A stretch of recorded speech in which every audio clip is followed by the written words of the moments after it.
Coba perhatikan gambar-gambar ini.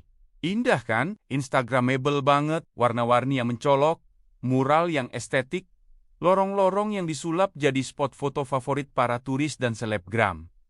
Kita mengenalnya sebagai fenomena Kampung Pelangi. Dari Malang, Semarang sampai Jakarta, tempat yang dulunya dianggap daerah terlarang, kumuh, dan suram tiba-tiba berubah jadi primadona wisata.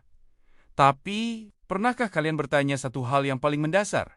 Apakah cat warna-warni ini benar-benar solusi? Atau ini cuma makeup tebal untuk menutupi wajah kota yang sebenarnya sedang sakit? Di balik warna-warni yang memanjakan mata kalian hari ini, tersimpan sebuah sejarah pertarungan yang panjang. Sebuah perang melawan kotoran, wabah penyakit, dan ketidakadilan yang sudah dimulai sejak 100 tahun yang lalu. Ini bukan cerita tentang cat tembok. Ini adalah cerita tentang bagaimana manusia diperlakukan di tanahnya sendiri. Tentang seorang pahlawan yang berani memukul meja di hadapan penjajah Belanda demi sebuah selokan. Tentang seorang gubernur gila yang melegalkan judi demi membangun toilet untuk rakyat miskin. Dan tentang bagaimana konsep kampung di Indonesia menjadi percontohan bagi seluruh dunia. Selamat datang di Wahyu Penakluk. Hari ini, kita akan mengupas tuntas sejarah berdarah dan berair mata di balik lahirnya, Kampung Pelangi. Untuk memahami kenapa Kampung Pelangi itu ada, kita harus memutar waktu jauh ke belakang. Kita mendarat di era 1920-an, era kolonial Hindia Belanda. Bayangkan kalian sedang berjalan di Batavia nama Lawas, Jakarta. Di satu sisi, kalian melihat Neu Gondang Dia, atau Menteng, jalanannya lebar, aspalnya mulus, rumah-rumahnya megah, dengan arsitektur Eropa, dan ada temen-temen yang sejuk. Ini adalah surga bagi orang Eropa dan kaum elit pribumi. Tapi, geser sedikit saja dari sana. Masuklah ke geng-geng sempit di belakang gudang-gedeng mewah itu. Apa yang kalian temukan? Neraka. Ribuan penduduk pribumi berdesakan di gubak-gubak bambu yang reot. Atapnya bocor, lantainya tanah.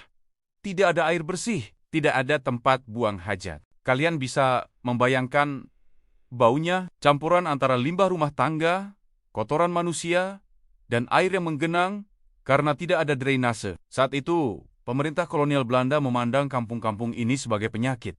Mereka jijik. Bagi mereka, kampung adalah sumber masalah, sumber kriminalitas, dan yang paling menakutkan bagi mereka, sumber wabah. Ingat, di awal abad 20, wabah pes dan kolera adalah pembunuh massal. Dan ketakutan orang Belanda bukan karena mereka peduli pada nyawa pribumi, tapi mereka takut wabah dari kampung itu lompat menulari mereka di kawasan elit Menteng. Inilah paradoks kota kolonial. Mereka butuh tenaga kerja murah dari orang-orang kampung untuk jadi buruh, pembantu, dan sopir. Tapi mereka tidak mau mengurus tempat tinggal para buruh ini. Di tengah ketidakadilan yang membusuk itu, muncullah satu sosok yang tidak bisa diam. Namanya Muhammad Husni Tamrin. Seorang anak Betawi asli, cerdas, kaya raya, tapi hatinya tertinggal di lorong-lorong kumuh Jakarta. Tamrin bukan orang sembarangan. Dia adalah anggota Gementrahat, Dewan Kota Batavia, di saat anggota dewan lain sibuk membahas pajak perusahaan atau pembangunan gedung opera. Tamrin justru membawa masalah bau selokan ke dalam ruang sidang yang wangi dan ber-AC itu. Coba bayangkan keberaniannya. Di depan gubernur jenderal dan pejabat kolonial yang angkuh, Tamrin dengan lantang berkata bahwa kemajuan Batavia itu omong kosong kalau mayoritas penduduknya hidup seperti tikus. Tuntutannya sederhana, tapi menohok jantung kekuasaan. 1. Perbaiki distribusi beras agar rakyat tidak kelaparan. 2. Bangun drainase agar kampung tidak banjir dan jadi sarang nyamuk. 3. Sediakan air bersih yang layak minum. Tamrin mendesak, "Tuan-tuan, kalian tidak bisa membangun kota yang megah di atas penderitaan warganya." Desakan Tamrin ini begitu kuat, begitu politis, dan didukung oleh fakta lapangan yang tak terbantahkan. Sampai-sampai pemerintah kolonial terpaksa setuju. Dan inilah titik balik pertama dalam sejarah tata kota kita. Lahirlah program legendaris bernama Kompongsverbetering atau Perbaikan Kampung. Akhirnya, dana dikucurkan. Program Kompongsverbetering dimulai. Jalan-jalan tanah di kampung mulai diperkeras, selokan digali, fasilitas mandi cuci kakus MCK umum yang sangat sederhana mulai dibangun. Kelihatannya sukses kan? Tapi tunggu dulu Tamrin. Sang macan Betawi tidak tersenyum. Kenapa? Karena dia melihat program ini setengah hati. Tamrin mengkritik pedas. Dia bilang, Ini cuma perbaikan fisik. Ini cuma biar mata tuan-tuan Belanda tidak sakit melihat kekumuhan. Tapi ini tidak menyentuh kualitas hidup manusianya.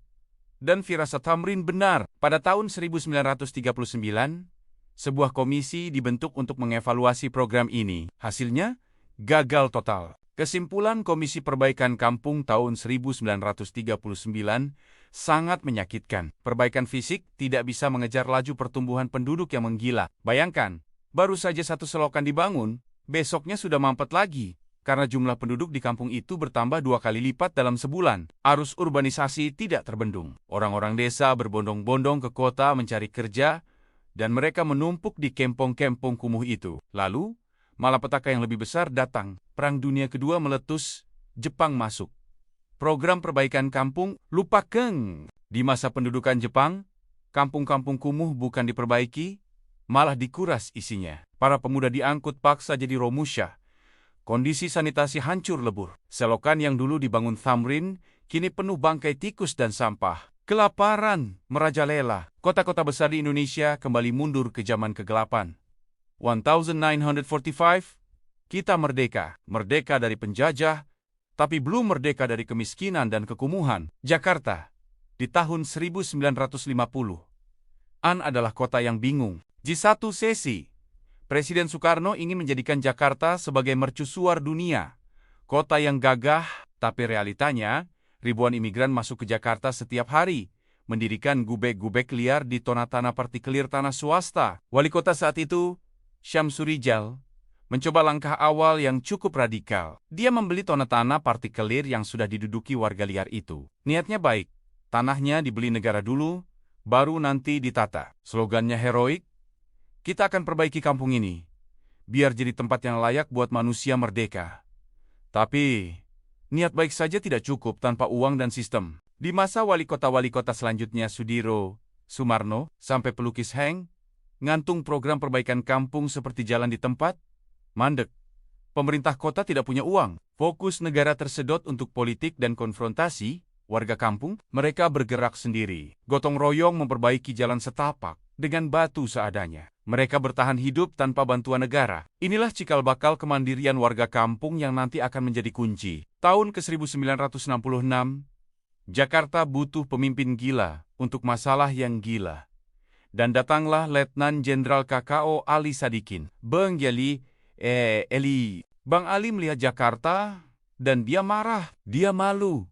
Bagaimana mungkin ibu kota negara kondisinya seperti kampung raksasa yang jorok? Dia melihat kekumuhan ini bukan sekadar masalah tata kota, tapi masalah martabat bangsa. Dia langsung teringat perjuangan pendahulunya. Sebagai penghormatan, dia meluncurkan program ambisius dengan nama Proyek Muhammad Husni Thamrin MHT. Tapi Bang Ali punya masalah besar. APBD Jakarta kosong melompong.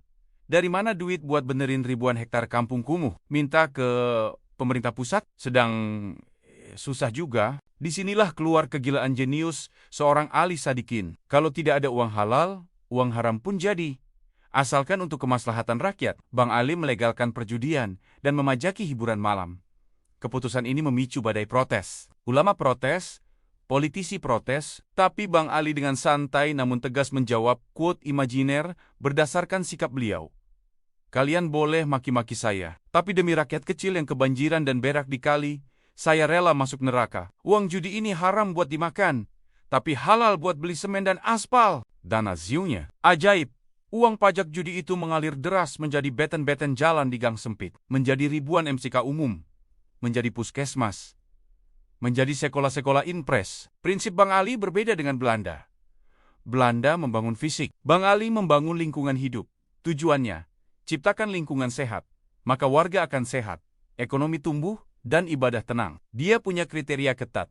Mana kampung yang paling kumuh, mana yang paling padat, mana warga yang paling kooperatif. Itu yang didahulukan. Di Pelita Sacu saja, 87 kampung seluas 2.400 hektar disulap jadi layak huni. 1,2 juta nyawa manusia terselamatkan dari lingkungan yang mematikan. Warga kampung yang tadinya apatis jadi semenggaci, mereka bahkan merelakan tanahnya dipotong buat pelebaran jalan, tanpa minta ganti rugi sepeser pun. Inilah kekuatan trust kepercayaan rakyat pada pemimpinnya. Keberhasilan proyek MHT alias Kampung Improvement Program KIP ini gaungnya sampai ke telinga dunia internasional. Bank Dunia World Bank yang biasanya pelit dan kaku sampai gelingling kepala kagum. Mereka melihat Jakarta berhasil memecahkan teka-teki yang gagal dipecahkan oleh Brazil, India, atau Meksiko saat itu.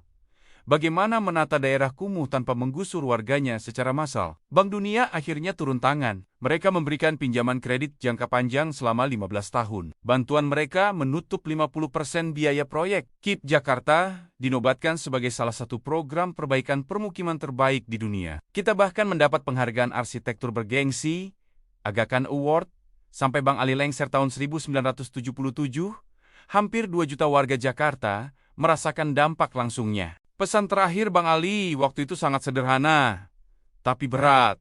Saya sudah bangunkan, sekarang kewajiban kalian memeliharanya. Lalu, bagaimana dengan hari ini? Zaman berubah, tantangan pun berubah. Kalau dulu tantangannya adalah kolera dan becek, sekarang tantangannya adalah ekonomi dan estetika. Program perbaikan kampung tidak mati, ia berevolusi. Pemerintah dan inisiator kreatif menyadari satu hal. Kampung yang bersih saja tidak cukup.